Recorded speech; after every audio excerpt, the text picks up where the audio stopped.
Howdy y'all, it's Ryan from RD Music, deep in the heart of Texas. That's where I'm at right now.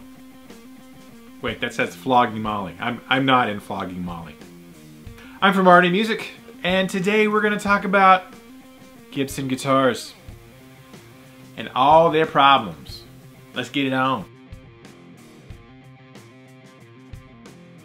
That's right, Gibson Guitars in the news again, and this particular story I find very interesting. This new article that just came out is talking about a push from some of the bondholders that own about 2/3 of Gibson's bonds, and they are basically pushing for new leadership.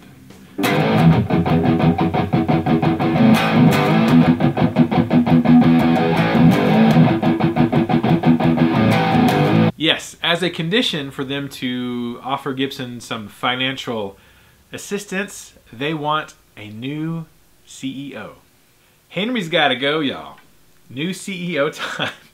I would say that most people would agree that he hasn't done a spectacular job with Gibson in the last couple of decades, maybe.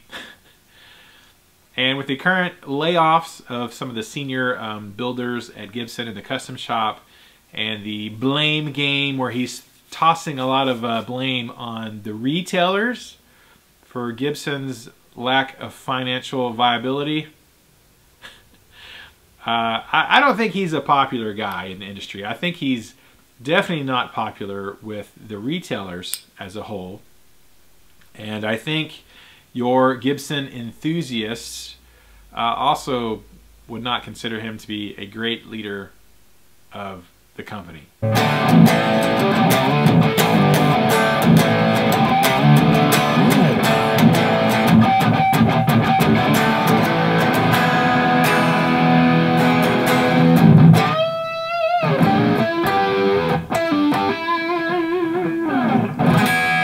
Now, I'm not hating on Gibson, right? I mean, I own a Gibson. This is my Gibson, a 91 Explorer that I absolutely love and adore and will never get rid of this guitar.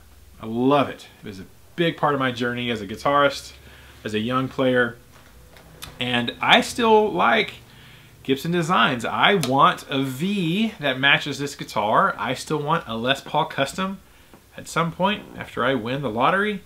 But I'm not a hater of the company. Quite the contrary. I actually wish for a lot of changes to happen and for some success for Gibson. My personal opinion is new leadership is exactly what Gibson needs.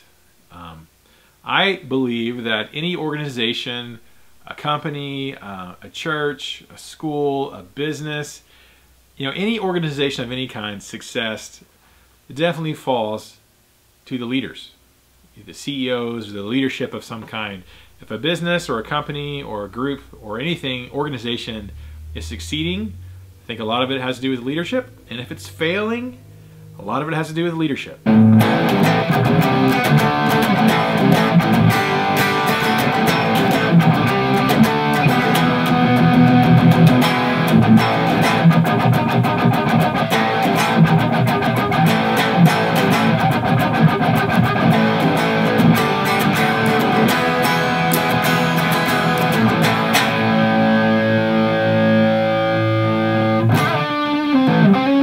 It all comes down to the leader.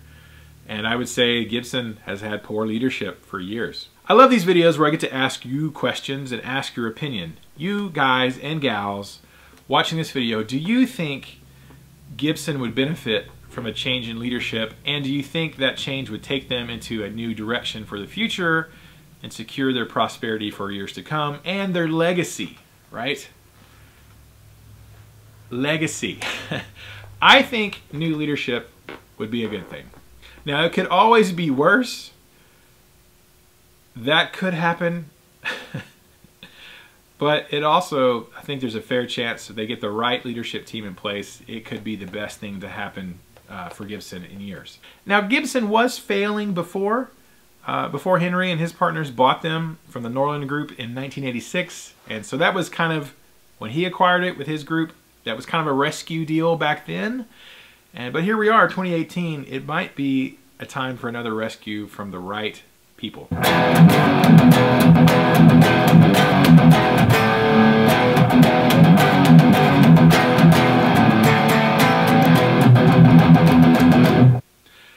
So let me know what you guys think. Do you guys think it would be a good idea for new leadership? And what would you like to see most from the new leadership in a new direction with the company?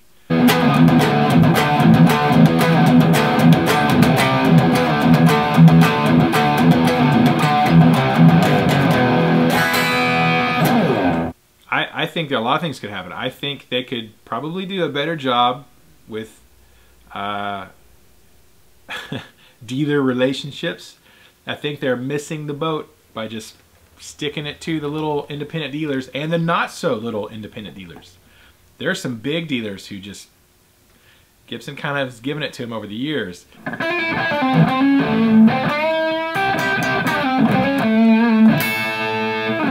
And a lot of them are still getting it from Fender. You know, if Gibson came back and embraced the mid-sized, medium-sized, and smaller-sized dealers, and gave them a reason to want to carry the guitars and made it profitable for them, I think you would see a return to that. And I think Fender could watch out, because a lot of places I know that carry Fender aren't super pleased with how they're treated from their sales reps and how Fender treats them sometimes.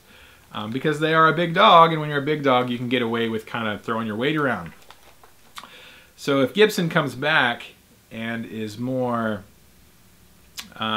inclusive of dealers and the public and makes things easier, they could, I think there's a strong chance they could resurge and go into the next, these next couple of decades very strong with the right leadership. Anyways, you guys tell me what you think, and I'm curious to read all the comments. Now, if you're not already a subscriber of Art and Music, go ahead and hit that subscribe button, and you can stay in tune with our videos that are coming out and see more videos like this where we discuss the hot topics of the industry.